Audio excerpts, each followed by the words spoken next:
السلام علیکم دوستوں، کیسے ہیں آپ سب؟ امید کرتے ہیں آپ سب خیریت سے ہوں گے۔ دیسی ذائقہ آفیشل میں آج آپ کے ساتھ شیئر کرنے رمضان کے اس ماہ میں زکوٰۃ اور فطرانہ تو ادا کیا جاتا ہے، لیکن مویشیوں کی زکوٰۃ بھی دی جاتی ہے۔ کچھ لوگوں کو اس بات کا پتہ نہیں، اور مویشیوں کی زکوٰۃ نہ دینے والوں کے لیے نبی کریم صلی اللہ علیہ وآلہ وسلم نے کیا وعید سنائی ہے، آئیے آپ کے ساتھ شیئر کرتے ہیں آج جانوروں کی زکوٰۃ نہ دینے پر وارد وعید۔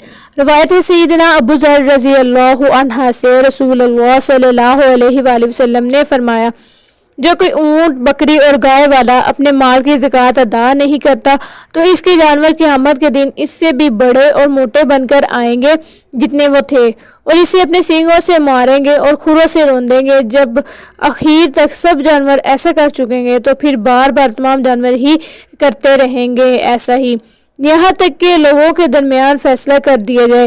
استغفر اللہ، یہ کتنی بڑی ہے اللہ کی سزا کہ جو جانور کی زکوٰۃ ادا نہیں کرتے۔